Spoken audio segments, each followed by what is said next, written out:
প্রধান উপদেষ্টা বলেছেন সোশ্যাল মিডিয়ার অপপ্রচার আসবে, নির্বাচনকে বানচাল করার জন্য দেশের ভিতর থেকে বাইরে থেকে খুবই পরিকল্পিতভাবে নানা রকম অপপ্রচার চালানো হবে, এআই দিয়ে ছবি ভিডিও তৈরি করে ছেড়ে দেওয়া হবে, এটাকে সামাল দিতেই হবে। একটা অপপ্রচারের রচনা হওয়া মাত্রই সেটা ঠেকাতে হবে যেন ছড়াতে না পারে। প্রধান উপদেষ্টা আরো বলেন, আগামী নির্বাচন সুন্দর ও উৎসব মুখর করতে হলে মানুষের কাছে পৌঁছাতে হবে। নির্বাচনী নীতিমালা, ভোট কেন্দ্রের নিয়ম, কিভাবে ভোট প্রদান করতে হবে, কোথাও বিশৃঙ্খলা হলে কি করতে হবে, এসব বিষয়ে মানুষকে সচেতন করতে হবে। এই আলোকে উনি ইলেকশন কমিশন এবং কালচারাল মিনিস্ট্রিকে বলেছেন আরো যত টিভিসি বা এই বিষয়ে ডকুমেন্টারি বা আরো ভিডিও যত তৈরি করা যায় এবং এটা যেন খুব দ্রুত এইটা আমাদের ইউটিউবে বা সোশ্যাল মিডিয়াতে আসে, সবাই যেন এটা দেখে নিজেরাই অনেক ক্ষেত্রে প্রিপেয়ার হতে পারে। আর প্রধান উপদেষ্টা আরো বলেছেন, নির্বাচন বানচালের জন্য ভিতর থেকে বাইরে থেকে অনেক শক্তি কাজ করবে, ছোটখাটো না বড় শক্তি নিয়ে বানচালের চেষ্টা করবে। হঠাৎ করে আক্রমণ চলে আসতে পারে। এই নির্বাচন চ্যালেঞ্জিং হবে, যত ঝড় ঝঞ্ঝাই আসুক না কেন আমাদের সেটা অতিক্রম করতে হবেই। মূলত চারটা বিষয় নিয়ে এখানে আলোচনা হয়। প্রথম হলো সোশ্যাল মিডিয়ার যে ডিসইনফরমেশন, এটা খুবই প্রমিনেন্টলি আলোচনা হয়। আর একটা হচ্ছে পদায়ন। আপনি জানেন যে ইলেকশনের সময় যে মাঠ প্রশাসনে কিভাবে পদায়ন হবে সেই বিষয়টা একটা বড় ইস্যু, সেটা নিয়ে বিস্তারিত আলোচনা হয় এবং ট্রেনিং নিয়ে আলোচনা হয় এবং সিকিউরিটি সিচুয়েশন কিরকম হবে এবং সেখানে ডেপ্লয়মেন্টটা কিরকম হবে সেই বিষয়েও খুব গুরুত্বের সাথে আলোচনা হয়। প্রায় 2 ঘন্টার মিটিং ছিল। এই 2 ঘন্টার মিটিংয়ে আমি একটু বলছি যে নির্বাচনের দায়িত্ব পালনকারী কর্মকর্তাদের বদলি ও পদায়নের বিষয়ে এলাকায় গুরুত্ব বিবেচনায় কর্মকর্তাদের দক্ষতা বিবেচনা করে বিভিন্ন নির্বাচনী এলাকায় পদায়নের বিষয়টা গুরুত্ব পায়। প্রথমে এই বিষয়টা আলোচনা হয়। তো সেই বিষয়ে আমি বলতে পারি যে একটা বিষয়ে জোর দেওয়া হয়েছে মাঠ প্রশাসনে, বিশেষ করে ডিসি, এডিসি, ইউএনওদের জন্য এবং যারা ডিস্ট্রিক্ট ম্যাজিস্ট্রেট আছেন, ম্যাজিস্ট্রিয়াল রোলে যারা আছেন, তারা যাতে এমন কোনো পদায়ন না হয় যিনি গত 3টা ইলেকশনে ইনভলভ ছিলেন। সেখানে তারা রিটার্নিং অফিসার হন বা পোলিং অফিসার হন বা অ্যাসিস্ট্যান্ট রিটার্নিং অফিসার হন, কোনোভাবেই যেন গত 3টা ইলেকশনে এদের যদি মিনিমামও রোল থাকে তাহলে এটা যেন না হয়। এবং এই বিষয়ে আজকে ইলেকশন কমিশনের তরফ থেকেও জানানো হয় যে তারা এটা অলরেডি মেজার নিয়েছেন এবং এই বিষয়ে যারা কাজ করছেন যেগুলো এজেন্সিগুলো, তারাও এই বিষয়ে আজকে মিটিংকে অবহিত করেন।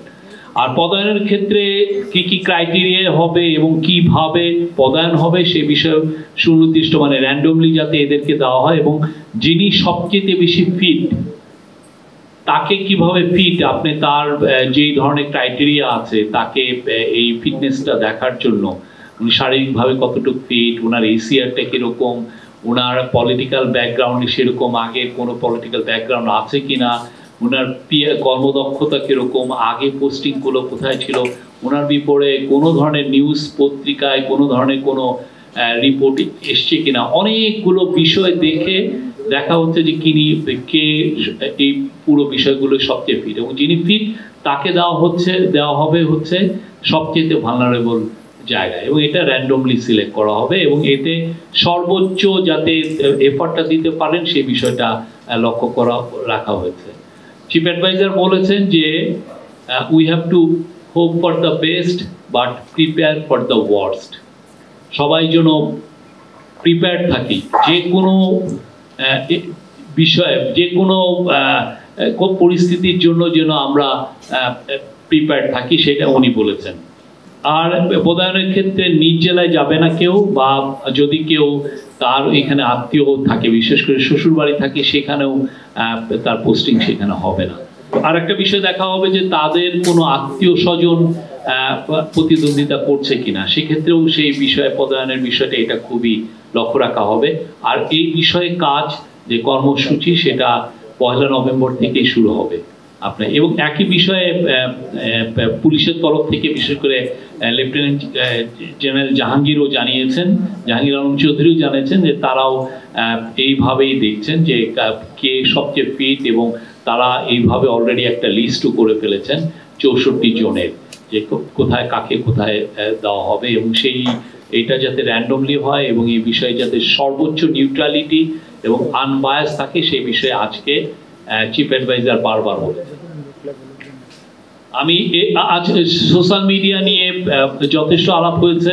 সোশ্যাল মিডিয়ার মাধ্যমে আপনারা জানেন যে কিভাবে মিসইনফরমেশন ডিসইনফরমেশন ছড়ানো হচ্ছে, সেটা নিয়ে আজকের মিটিংয়ে বড় রকমের আলাপ হয় এবং দুইটা কমিটি করার কথা বলা হয়। একটা হচ্ছে সেন্ট্রাল কোঅর্ডিনেশন কমিটি, যারা এই পুরো কোঅর্ডিনেশনটা করবেন, এবং এই সেন্ট্রাল কোঅর্ডিনেশন কমিটিটা যাতে একদম উপজেলা পর্যন্ত এই কমিটিটা থাকে এটার জন্য বলা হয়েছে, এবং সে বিষয়ে অলরেডি স্টেপ নেওয়া হচ্ছে।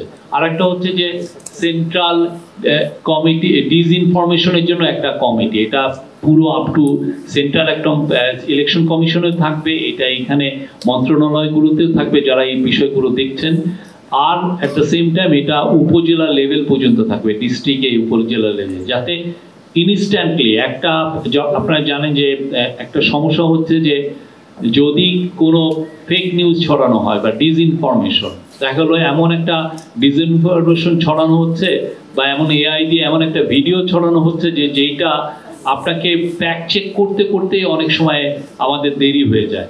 তো এইটা যাতে এই ফ্যাক্ট চেকিং এর টাইমটা যাতে খুব কম সময় করা যায় সেই বিষয়ে আজকে স্ট্রেস দেওয়া হয়েছে, এবং এই বিষয়ে যা লজিস্টিক্যাল যা সাপোর্ট আছে লাগে সেটার জন্য আইসিটি মিনিস্ট্রিকে বলা হয়েছে এবং কালচারাল মিনিস্ট্রিকেও বলা হয়েছে। তারা এই ব্যাপারে সুনির্দিষ্ট মুখ খুব সহজেই নেবেন যাতে ফ্যাক্ট চেকিংগুলো খুব দ্রুত করা যায়, এবং এই যে কোনো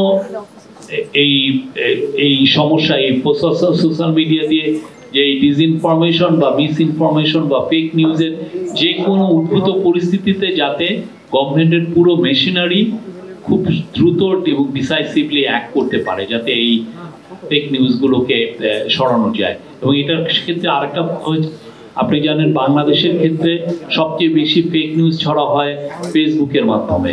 তো ফেসবুকের সাথেও এই আমরা যাতে আরো গভীরভাবে নিবিড়ভাবে কথাবার্তা বলে যে আমাদের যে কনসার্নগুলো সেগুলো তাদেরকে জানাই, সে বিষয়েও জানানো হয়েছে।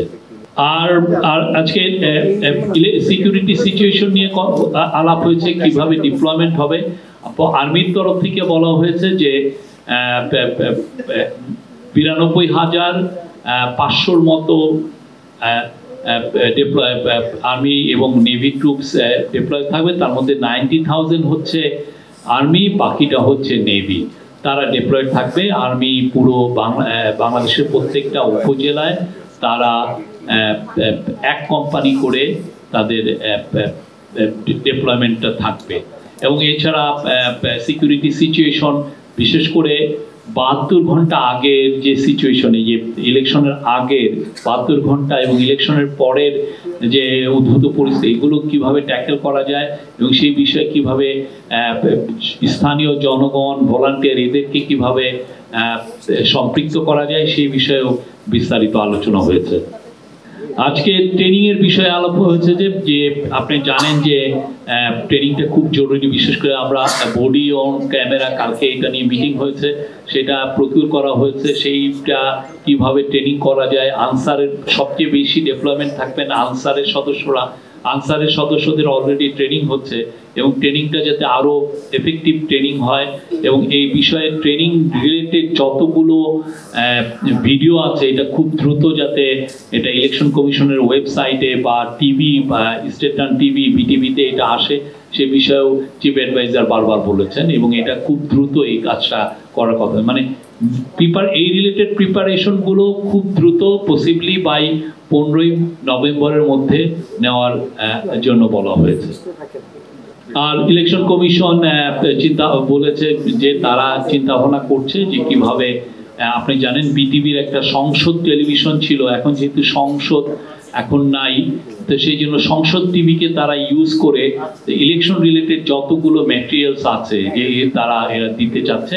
আরেকটা হচ্ছে যে খুব দ্রুত তারা একটা অ্যাপ তৈরি করছে আমাদের ডায়াসপোরা কমিউনিটির জন্য, আমাদের যারা প্রবাসী ভাই বোনদের জন্য, এবং আরো 3টি আপনি জানেন 3 ধরনের